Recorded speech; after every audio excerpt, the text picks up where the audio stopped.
Hello and welcome to NTD News Today. Kevin Hogan here. Let's take a look at our top stories. Afghan vetting concerns being raised after a second felon is found on an evacuation flight. And we find out more about how many Afghan refugees each state can expect in the coming weeks. We bring you a fact check on President Biden's claims on job growth and high gas prices. Some of his administration's moves have been helping, but analysts say he may be taking more credit than he deserves. Police in Utah released Bodycam footage of an August encounter with a now missing Florida woman and her fiancé, whose silence has garnered national attention. The FDA considers whether to roll out COVID-19 vaccine booster shots in the U.S. The agency is looking to data from Israel and is set to meet today on the issue.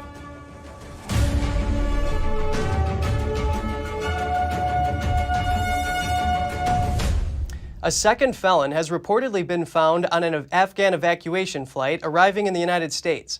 NTD's Jessica Beatty has the details. A convicted felon has been found among Afghan evacuees arriving in the United States. That's according to the Washington Times. The unnamed evacuee was convicted of aggravated robbery 10 years ago and deported in 2017. The person somehow cleared the vetting process and arrived in D.C. earlier this month.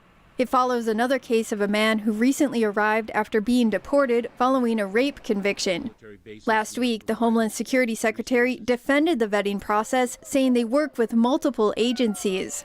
The Times reports it was Customs and Border Protection that flagged both felons at the D.C. airport, and the robbery convict is in the process of being deported. And governors now know how many Afghan evacuees they can expect to be resettled in their states in the coming weeks. The Biden administration reportedly notified them Wednesday. It's for the initial group of 37,000 evacuees. California is getting the most, more than 5,000. Texas is next at over 4,000.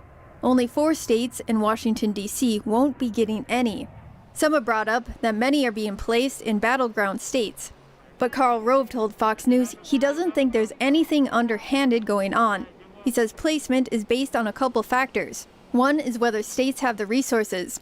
Another is who is sponsoring SIV holders who help the U.S. They have sponsors, and the question is, where is their sponsor, the person who's willing to help make certain that they get settled in the United States and start to make their life here in our country. So I wouldn't see this as a plot. And one Republican U.S. Senate candidate, Jim Layman, says the United States shouldn't accept any Afghan refugees, including translators. He told AP they should go to countries that are friendly to them and us. We cannot continue to be the world's refugee camp. While many Republicans question the vetting process, few have said that people who helped U.S. troops should be excluded. Jessica Beatty, NTD News. Faced with calls to resign or an investigation, General Mark Milley on Friday defended 2 phone calls he allegedly made in secret to his Chinese Communist Party counterpart. The Joint Chiefs of Staff chairman told the AP the 2 phone calls are routine and claimed they were done to reassure both allies and adversaries, in this case, in order to ensure strategic stability. He only offered a brief comment about the 2 calls and said he would speak in front of Congress later this month when both he and Pentagon Chief Lloyd Austin are scheduled to testify. Republicans in Congress have demanded an investigation into Milley's calls, with some demanding his resignation. The southern border hasn't received much attention recently, but the surge of migrants trying to cross into the U.S. hasn't slowed down one bit. Migrant apprehensions topped 200,000 for the second month in a row, and today we have exclusive footage from the Epoch Times showing a dire situation under a Del Rio bridge. NTD's Grace Coulter has the story. Thousands of illegal immigrants, mostly from Haiti, are gathered under the Del Rio International Bridge in Texas. They're waiting to turn themselves in to Border Patrol to be processed. A Border Patrol source told the Epoch Times that as of Thursday morning, around 8,000 illegal immigrants were congregated here, among them Haitian, Cuban, and Venezuelan nationals. The source said the number increased by about 2,000 overnight. U.S. officials have set up drinking water, towels, and portable toilets under the bridge due to the massive influx of border crossers. This has drawn many to gather here. Speaking to KSA-TV, Bruno Lozano, the Democrat mayor of the city, called the situation beyond a crisis. In a video posted by a local radio station Wednesday, Lozano said he's been trying for the last 48 hours to get in touch with the Department of Homeland Security. As you can see behind me right now we have up to 4,000 individuals that have crossed over the Rio Grande. He's calling for backup to help Del Rio Border Patrol, who are reported to be overwhelmed.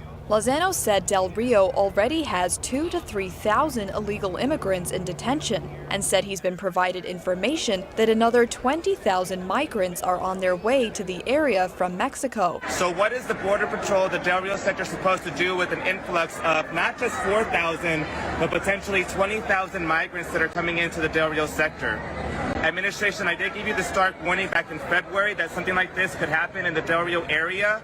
It's happening right now in real time, and the Department of Homeland Security needs to move a lot quicker and respond a lot faster to this dire situation here underneath the Del Rio International Bridge.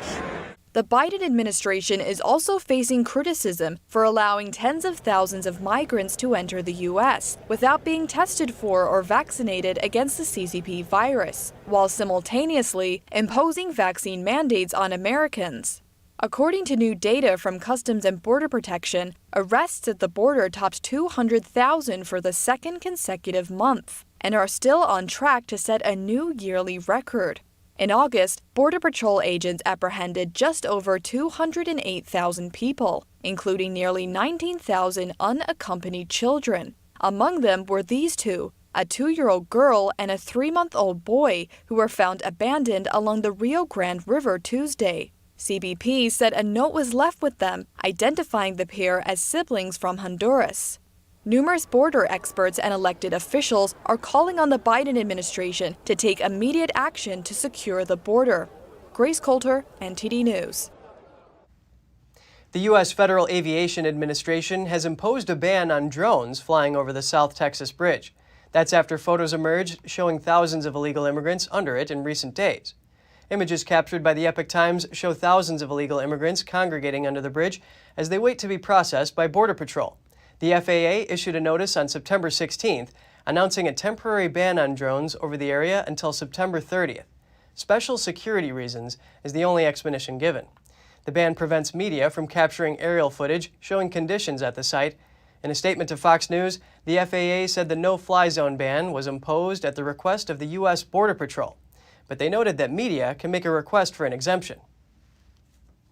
Do Americans need boosters yet? That's what the FDA is going to talk about today. We break down the questions they'll be considering before they make the call. Boosters. Booster shots. The booster battle continues. Whether we'll need them depends on who you ask. From the data that I've seen and the data that are going to evolve, that we will need a third shot as a booster. There's actually a pretty straightforward case to be made for why we should be allowing booster shots at this time. I'm not sure it's going to be required for everybody. I was one of the biggest skeptics of the docs in the White House about boosters, and I've become convinced. But has the FDA? That's what it's planning to talk about today. Specifically, Pfizer's booster to come 6 months after the second dose. There are two key questions here. Is immunity waning, and will boosters restore it? A lot of the data U.S. health experts are looking to is from Israel, which started giving boosters July 29. On boosters' effectiveness, multiple studies, again many from Israel, show a third dose makes breakthrough infections less likely by turbocharging the production of antibodies. But a briefing document ahead of today's meeting makes it clear the FDA wants U.S. data. And state and local health departments want to make sure they're ready, just in case, prepping for potential rollout next week. Police in Utah released Bodycam footage on Thursday of an August encounter with a now-missing Florida woman and her fiancé, who has been named a person of interest in her disappearance. NTD's Andrew Thomas reports. I was distracting him from driving, I'm sorry. In the body cam footage, Gabby Petito, 22, and Brian Laundrie, 23, described an altercation that they said occasionally turned physical. Police in Moab, Utah had stopped their van after receiving a complaint about a domestic disturbance. The hour-long August 12th roadside encounter did not result in charges against either of them. So I'm choosing not to cite you today. So you are not going to be charged with anything. All right? But this is what I do have to do. I am separating between you tonight. Okay? Gabby Petito never goes outside. Petito and Laundrie embarked on their trip in June in her van, posting videos along the way on social media. But contact with Petito's family stopped in late August after she was believed to have been in Wyoming, police said. The August questioning ended with officers telling the couple that they would be separated for the night. Laundrie returned to the couple's hometown of Northport, Florida on September 1st. Petito's parents in Suffolk County, New York, reported her missing 10 days later. Laundrie's refusal to discuss Petito's disappearance has commanded public attention nationwide. We're kind of like in the desert. Gabby's father, Joe Petito, appealed to anyone with information about her whereabouts to come forward. My child is nowhere to be found. And nor are we even able to ask questions. Laundrie's attorney, Stephen Bertolino, defended his client's silence in a statement on Wednesday. Andrew Thomas, NTD News. A prominent South Carolina lawyer embroiled in a complex and bizarre scandal has been granted a $20,000 personal recognizance bond after turning himself in earlier Thursday. There have been many twists and turns in the case involving opioid abuse, a botched suicide attempt, and insurance fraud. Murdaugh's wife and son were killed in June, and their murders still haven't been solved. Then Murdaugh was shot in the head on September 4th, but survived. He admitted on Monday to setting up the hit on himself so that his surviving son could collect insurance money. Also, it was revealed the Murdaugh's housekeeper died in 2018 under what now appear to be questionable circumstances. During the bond hearing Thursday, Murdaugh could be seen crying as his ankles and wrists were shackled. The judge said she didn't think Murdaugh would be a risk to the community. Murdaugh will return to a rehab facility. If Murdaugh leaves treatment, the judge will issue a bench warrant for his arrest. Murdaugh also had to hand over his passport. Firefighters are working to save California's ancient Sequoia trees. Multiple fires are closing in on areas that contain the trees, and now crews are fighting fire with fire. The Windy Fire is burning on an Indian reservation in Giant Sequoia National Monument. It has already burned part of a grove in the monument and threatens other groves. Other fires posing a threat to the trees are the Colony and Paradise fires. They emerged after lightning strikes last week. Firefighters are also trying to protect the Sequoia National Forest. They're using a common technique of fighting fire with fire. This means using fire to burn out flammable vegetation and other matter before the wildfire arrives at the park. The technique is used to stop, slow, or redirect fires, but the tactic can be risky if conditions change.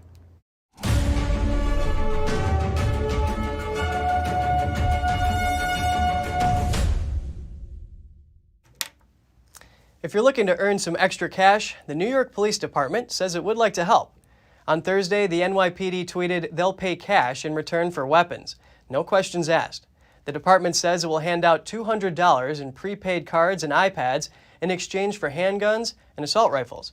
If you own a rifle, a shotgun, or an air gun, you'll earn $25 for each item. The NYPD includes an address to a local church where the weapons will be collected. The Department of Justice and FBI announced the arrest of gang leadership in California. They call it one of the FBI's longest gang takedowns in San Francisco. NTD's David Lamb reports. The DOJ announced charges targeting 55 defendants related to the Nuestra Familia gang leadership. The FBI called it Operation Quiet Storm. Acting U.S. Attorney Stephanie Hines says that thousands of gang members were controlled by leaders who were incarcerated from their prison cells. The indictment describes how gang members in 6 prisons wielded influence across 28 California counties from as far north as Humboldt and as far south as Kern. She claims that these are still allegations at this point. Special Agent in Charge Craig Fair said every employee within their SF division participated in the operation. The team also had assistance from Vegas, Los Angeles, and the FBI headquarters. We were able to utilize tactical assets such as SWAT teams, hostage rescue teams, crisis response teams, mobile command post vehicles, and surveillance teams to our advantage. In addition to arrest, there was a seizure of bulk cash, dangerous weapons, and narcotics. Fair said it was a result of 5 years of investigative work, including state, local, and federal level. During the course of the case, agents uncovered widespread networks of members and associates involved in crimes such as conspiracy to commit murder, robbery, assault, racketeering, and drug distribution. According to FBI documents, the prison gang formed between 1966 to 67 for protection against another prison gang, the Mexican Mafia. U.S. Acting Attorney says there are 36 defendants currently in federal custody and that today's operation leaves a dent in gang operations, but doesn't mean that all crime activity has ceased in the area. David Lamb, NTD News, California. Just ahead, severe drought in western states are making farmers' lives a lot more difficult. How much irrigation water they can get depends on what irrigation district they're in, and the districts have a hierarchy. A company called Zero Gravity Corporation promises travelers the experience of what it feels like to be an astronaut for $7,500 per ticket. Find out more here on NTD News.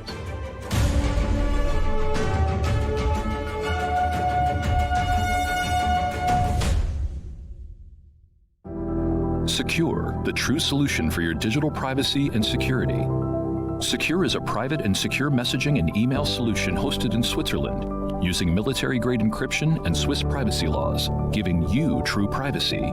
Secure is 100% private and does not collect or sell any of your personal data. Secure's Helix technology connects you securely to our Swiss servers without the need of a VPN, guaranteeing privacy and security for all your communications. Secure Messenger doesn't require your phone number or any personal data that hackers target.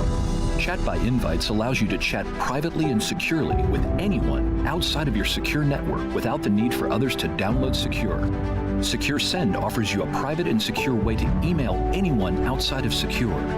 You won't find this level of privacy or security on any other email or instant messaging application. Visit secure.com. Regain and protect your privacy today.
President Biden has made two claims that may be a little over the top.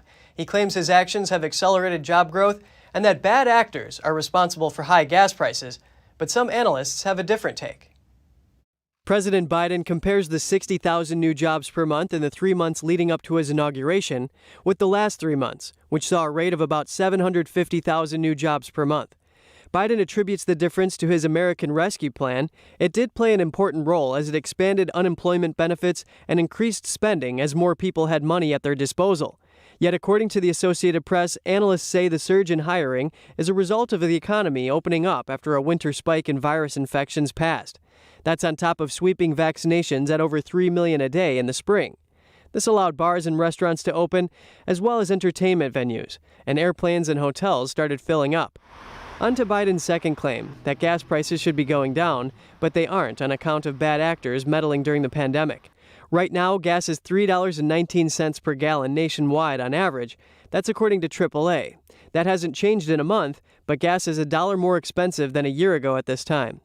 Analysts say the high price is due to a lack of capacity to produce and refine crude oil after Hurricane Ida knocked many plants offline. And they say prices are high because demand came back stronger than expected as the economy restarted. What's more, Republicans have said gas prices would spike as a result of Biden's decision to shut down the Keystone Pipeline. And now we look at Biden's budget package. It's not likely it's going to pass, but if it does, it would mark the most significant shift in federal-level tax policy in 40 years. That's according to NPR. The reason why is that Reagan cut taxes on the wealthy from 70% to 50% 4 decades ago. But now Biden wants to pay for his social welfare spending by taxing corporations, investors, and people making over $400,000 per year. Yet some economists claim taxing the rich could lower production and investment, thus hurting the whole of society, including the poor. In western states like Oregon, drought has left many farmers without water irrigation for weeks. Some districts get priority over others, and now some people want to solve the problem with a water-sharing initiative. Here's more. This irrigation district in Oregon is suffering from a severe drought. Farmers are struggling to hang on to their fields because there's not enough water to go around. The natural flow in the Deschutes right now is less than anybody's ever seen it. In this fertile swath of the state, 6 irrigation districts rely on the Deschutes River. They're part of a strict hierarchy dictated by arcane water law in the West, described as first in time, first in right. So North Unity Irrigation District is the junior district in the Deschutes Basin and basically in Central Oregon. So what that means is when it comes to the water, especially natural flow, we're last in line because we're last in time. While Fine has had to shut down his farm because of the shortage, Matt Lisignoli is more fortunate. His farm is in Central Oregon Irrigation District, which has senior water rights.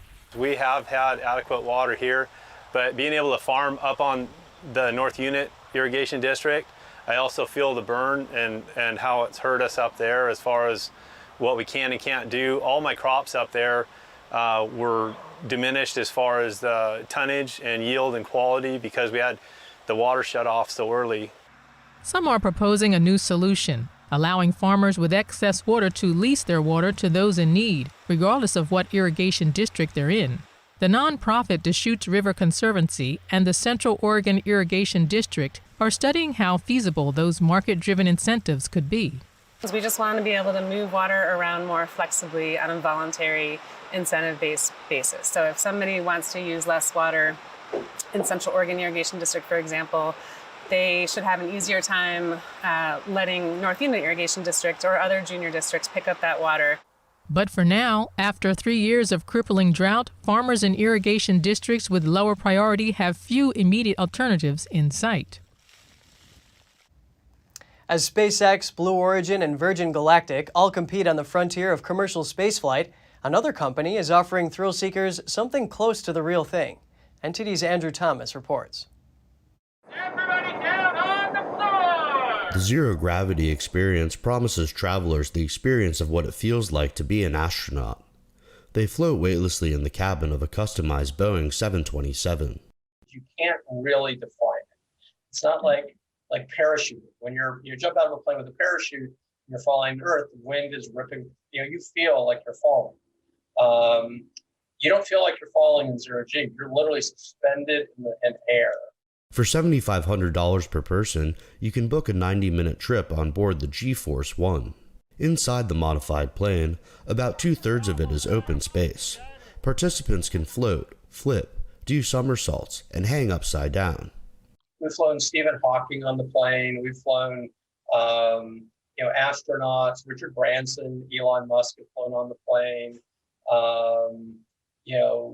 Movie stars, billionaires, school teachers, and literally anybody that just has that dream of what it feels like to be in space.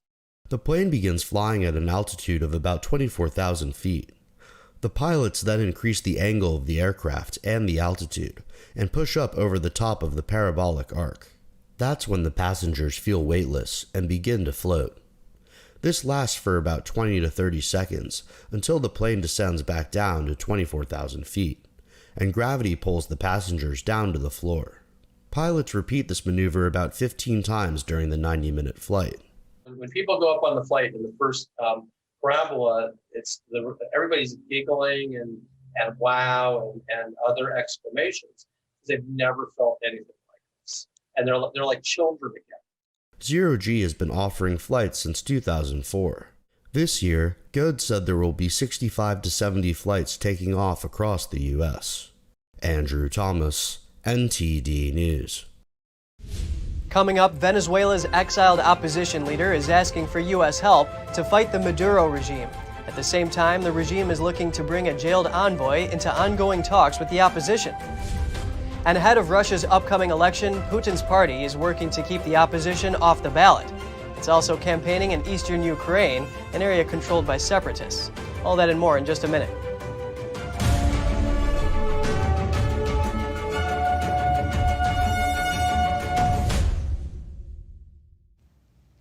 Let's turn our focus to Venezuela.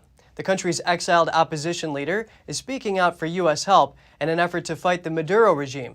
At the same time, the Venezuelan regime plans to include a jailed envoy in ongoing talks with the opposition, a move that threatens to stir tensions. Here's more. That we have a strong, criminal, ruthless dictator that is holding on to power. Venezuelan opposition leader Leopoldo Lopez spent over 3 years in prison for openly denouncing leader Nicolas Maduro. Currently exiled in Madrid, Spain, he was vowed to continue fighting Maduro's regime and is seeking the help of the United States. And I think it's very important for the United States public opinion, the people of the United States, to understand that this fight for freedom requires an international engagement, and particularly the commitment of the United States. Lopez says it's not only a fight against Maduro, but an issue with global implications. He receives the support of very strong and mighty countries. And I'm talking about China, Russia, Turkey, Iran, Cuba, are countries that have an expansionist view of their authoritarian systems. Negotiations are currently underway between Maduro's socialist government and the opposition. Opposition leader Juan Guaido and a Maduro-backed delegation have already met twice in Mexico City. Earlier this week, the president of Venezuela's National Assembly proposed to incorporate a U.S. fugitive in the political dialogue. The named envoy, Alex Saab, is a Colombian businessman currently jailed in the African archipelago nation Cape Verde. He was arrested last year on U.S. charges of money laundering. A Cape Verde court ruling last week approved his extradition to the United States. Naming him as a delegate is likely to anger the opposition, though the Venezuelan government said Saab would focus on talks related to social measures. Ukraine and the United States will start joint military exercises in western Ukraine next week. The news comes days after Belarus and Russia staged large-scale drills that have concerned neighboring countries. The war drills in Russia and Belarus included sites close to the European Union's borders. It alarmed Ukraine and some NATO countries. Ukraine says their joint military exercises would involve 6,000 troops from 15 countries. That includes the United States and other NATO members. The drills would last until October 1st. Ukraine says the goal is to prepare for actions as a multinational force.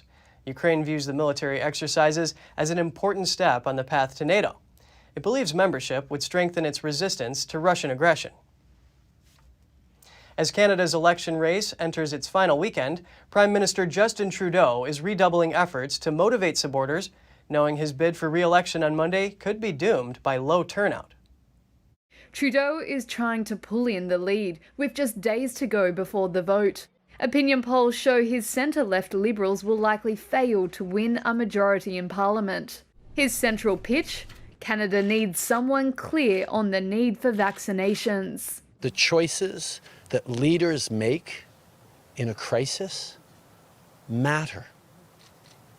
Half measures won't do to fight this pandemic. Trudeau's rival, right-of-centre Conservative leader Erin O'Toole, supports inoculations, but says he prefers rapid testing to detect the virus rather than vaccination mandates. He's criticised Trudeau for calling an election during Canada's fourth COVID wave. Mr. Trudeau called an election that's costing us $600 million rather than keeping the Delta variant from spreading, rather than actually working together. Trudeau also called out O'Toole for praise earlier this year when the province of Alberta quickly lifted its COVID-19 restrictions. After cases then surged and threatened to overwhelm the healthcare system, Alberta's leader Jason Kenney backtracked this week, apologising and saying he would introduce vaccine passports. Since then, O'Toole has repeatedly sidestepped any question on his earlier support. Russia is set to hold parliamentary elections this Friday through Sunday, but the outcome is already all but confirmed under Putin's rule. The country's ruling party has worked to keep the opposition off the ballot. and is further courting voters in eastern Ukraine, which is held by separatists. Let's look at the details. Billboards in Moscow remind citizens of upcoming elections this week. But for Russian voters, the choice of candidates is limited, as the country's politics remain dominated by leader Vladimir Putin's team. The authorities' interest is that the election should take place and should be considered legitimate with few scandals and a peaceful atmosphere.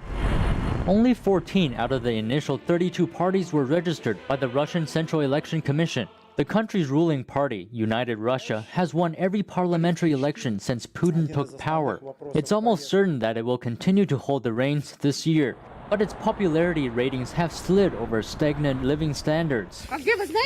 Opposition groups say their candidates have been denied access to the ballot, jailed, or pushed into exile. They anticipate fraud. I can say that I have quite a low trust in the candidates that are taking part in the election. If the people wanted to do some good to the country, they could do it before the election. For the first time, United Russia is also campaigning in eastern Ukraine, the territory occupied by Moscow-backed separatists. Here, more than 600,000 residents were granted Russian passports following a Kremlin policy change in 2019. Their votes will not only secure additional seats for United Russia, but also legitimize the Ukraine separatist government. Russia, I would put it this way, with great cynicism, is exploiting the fact that most of the people living there have nowhere to go to get help, nobody to rely on. And often, a Russian passport was the only way out of the desperate situation people found themselves on occupied territories. The Secretary of Ukraine's Security and Defense Council denounced it as a step towards annexation. There is a total Russification of this region going full steam ahead. But in this case, it looks ridiculous for Russia to say that we are not there, we have no influence on anything, we have nothing to do with what is going on there. In the 2021 Russian elections, a new State Duma will be formed for the next 5 years. Half of the deputies are elected by party lists, half by single-mandate constituencies. New satellite images show North Korea is expanding a facility used to make a critical component of nuclear weapons. The photos show construction happening at a uranium enrichment plant. Experts who've analyzed them say the work they're doing likely indicates plans to significantly ramp up production of weapons-grade nuclear material by as much as 25%. This comes on the heels of multiple missile launches in the past week. A South Korean leader says the U.S. has reached out to North Korea to start discussions, but North Korea doesn't feel compelled to respond. One of the big promotions in Boris Johnson's reshuffle went to Liz Truss, who replaces Dominic Raab as Foreign Secretary. Truss has previously called for the world to get tough with China, so what could her appointment mean for the UK's China policy? Here's NTD's Jane Worrell with more. Liz Truss is a big winner from Boris Johnson's reshuffle, taking the position of Foreign Secretary. And I'm delighted to be appointed Foreign Secretary to promote a positive outward vision of global Britain, which is going to deliver for people right across the UK. Her predecessor, Dominic Raab, was demoted to Justice Secretary and also given the title Deputy Prime Minister. Truss has been International Trade Secretary since 2019. She's recently called on the world to get tough on China, but this hasn't always been the case. In 2015, when she was Education Minister, she actually praised Confucius Institutes. These are institutes that are funded by Beijing and are known to promote Chinese Communist Party propaganda. She's also called for closer business links between the UK and China. But more recently, in an interview with the Financial Times, she said this is a time to get tough on China and their behaviour in the global trading system. She said that the World Trade Organization shouldn't be recognising China as a developing country. And in a recent interview with Politico, she says that the UK can't be dependent on China. And she's also criticised the treatment of the Uyghurs in Xinjiang, saying that what they're going through is horrific. Now, many of the MPs here will be looking to see if her actions will follow her words as she steps into this new role. Jane Worrell, NTD News, London. President Biden is set to meet with British Prime Minister Boris Johnson on Tuesday at the White House. That's according to officials. Next week, several foreign leaders will be in New York to attend the annual United Nations General Assembly. Biden is to meet with Johnson after giving a speech at the United Nations, his first as president. The meeting between the two leaders comes amid the unveiling of the new alliance with Australia and deep questions about Afghanistan. Still to come, Miss Universe meets to talk about AIDS awareness among the Latino community. She also talks about having the shortest reign ever among Miss Universe winners. And researchers are toilet training cows in Germany. Scientists say the experiment is part of an effort to protect the environment. Stay tuned to find out more.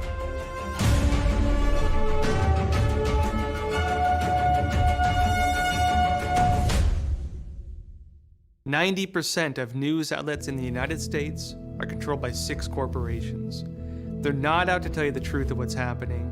They're out to tell you the picture of the world that they represent. The mission of the Epoch Times is to chase the truth, to ground all statements in facts, and prevent people from being misled. This is a battle between truth and deceit. Subscribe today and join the Americans who are seeking truth and tradition. We'd love to have you on board." We're becoming more and more urban. We lose our connection with nature.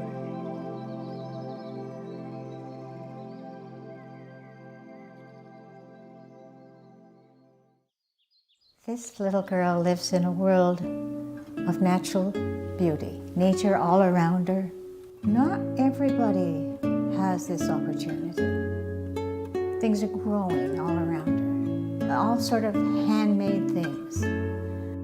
The artist has portrayed a scene that is so comforting and so grounded that we can experience this ourselves. The artist himself has to be absolutely natural. And it's not easy to do because children are hard to paint. Birds are hard to paint. They don't sit still. This is quite an accomplishment, reflecting nature back to us.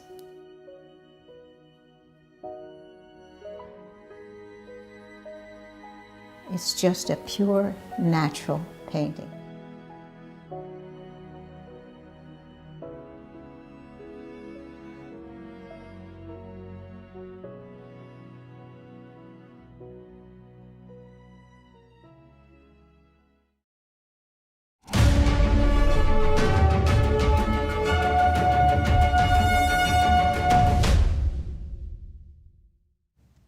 The crew of SpaceX's Inspiration 4 lifting off from historic launch pad 39A at the Kennedy Space Center, the same launch pad that was used by NASA astronauts for decades during the Apollo and Space Shuttle program.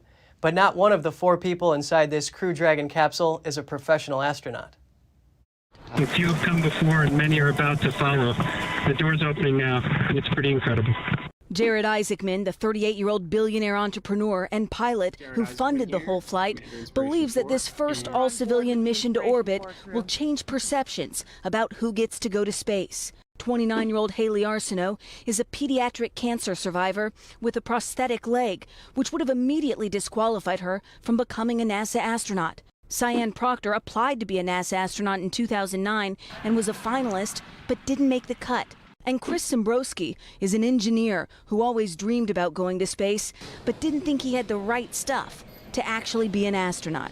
It is an incredible thing to see someone like me be thrust out here in the middle, and now I'm the one down center line, really trying to inspire people to understand that we are on that path of opening space to everyone. There they are, our first all-civilian crew. A few hours before launch, the crew walked out of a SpaceX hangar to crowds of cheering SpaceX employees. They took Teslas to the launch pad, which SpaceX now leases from NASA. And NASA's director of commercial spaceflight says the government space agency had nothing to do with this mission's safety. We don't have a very big role here. This is SpaceX's show, and we're really happy for them. It's a milestone, years in the making, as the government's decades-long monopoly on human spaceflight ends. This is now the first time in human history that you can buy a ticket from a private company and fly to space. So this, I think, will mark an inflection point in human spaceflight, and we're going to see a real renaissance of people flying to space. The crew will remain aboard their capsule for 3 days as it flies through orbit before returning for a splashdown landing off the coast of Florida on Saturday.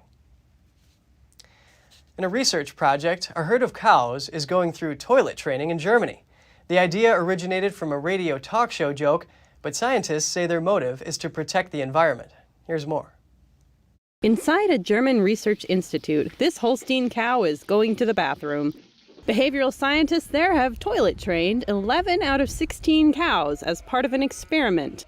The thing that's really surprising here is how quickly the cows learned relative to children. A reward and touch punishment system was at work in the training process. By first pushing open a designated door and then urinating in a custom-made toilet nicknamed the Mooloo, the cow was given a sweet molasses nectar. Otherwise, punishment came as a squirt of cold water. The cows learned even faster than most toddlers. But most children, as you'll be aware, take quite some time, and some days, weeks or months. So we only had 15 training sessions with these animals, and we had about, on average, 20-25 urinations, and they were fully trained. The idea originated from a half-joking question on a New Zealand radio talk, but the motive behind is serious: to protect the environment. According to the researcher, massive amounts of urine waste pose a major environmental problem, especially in Europe. Matthews says a single cow can produce about 8 gallons, 30 liters of urine a day. When cattle live indoors, their excrement mixes and produces ammonia, a gas that contributes to acid rain showers. But keeping them outdoors leads to another issue. When you have animals outdoors, so the urea can get converted into nitrates in the soil and then go and pollute the waterways, cause all sorts of problems in the waterways, and also if the nitrate concentrations are too high, you get blue babies and all that sort of thing. So that's the direct nitrate problem in the soil, and then the nitrates get converted to nitrous oxide, which is 300 times more potent than carbon dioxide. Matthews also noted that the experiment showed both how easy it is to toilet train animals and how smart cattle are. He believes the same technique can be applied to sheep, pigs, and other livestock. Summer is drawing to a close, and it's time for some canines to perfect their doggy paddle. A public outdoor pool in England is welcoming pooches for its last swimming session this summer. Let's see how they're doing. This is the first dog swim session the Peterborough Lido has hosted in its 85-year history. The famous swimming pool opened its doors to 75 dogs for its last session of the summer season. For many owners, it's their first time swimming together with their pets. I think he enjoyed it. I think he was just a bit curious because he's so used to mucky water usually in a lake and a river that when it was all clean he thought, what on earth is this? But you jumped in the end, didn't you, mate? Little Bruce, the French bulldog, dressed up for the occasion with a shark-themed jacket that helps him float. It's his first time swimming. I feel like a proud parent. I think you like it, don't you, Bruce? Some of the dogs took to the pool like ducks to water. One of the keenest swimmers was Sprocket the Spaniel. His owner has 3 dogs, but only Sprocket enjoys swimming, so the other 2 stayed at home. He's super confident. His sister is a German Shepherd and she's not as confident. She's very ungainly. He's like an otter in the water. He loves it. But not every dog was ready to take the plunge. Despite her best efforts, Steph Ingram just couldn't coax her dog Coco into the pool. I've had a really fun afternoon with my dog trying to get her in the water. I took annual leave for this. It's been great fun. Eventually, Coco settled for a splash in the shallow paddling pool. The Peterborough Lido is recognized as one of the most important swimming pool buildings in the UK.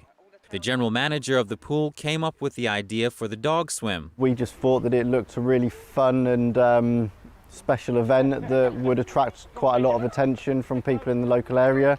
So we looked at the pros and cons of it and decided that there was no reason not to. And it's proving a hit with the dogs and their owners. The trial event was limited to 75 dogs, and tickets sold out within days. There are firm plans to host another dog swim next year, so dog owners still have the opportunity to take Fido to the Lido pool. Watermelon is a delicious fruit that can keep you hydrated and do a number of things for your health. Here's Gina Marie, who brings us Strong Mind and Body.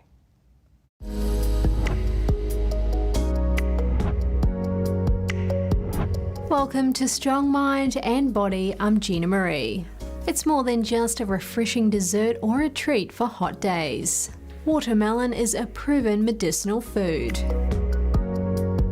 At 92% water, watermelon is great for keeping you hydrated. Here are some of the top benefits of watermelon for healing and well-being. Number 1, cancer prevention. Increased intake of fruits and vegetables was linked to a decreased risk of breast cancer among Chinese women. The tested fruit and vegetable groups included dark leafy greens, cruciferous vegetable, carrots and tomatoes, and bananas and watermelon. The reduction of cancer risk appears to be due in part to the lowering of insulin-like growth factor, IGF. It's a protein that plays a role in cell division. High IGF levels are associated with cancer. Number 2, blood pressure and weight regulation. In a 2019 study, consuming 2 cups of watermelon daily reduced blood pressure and body weight.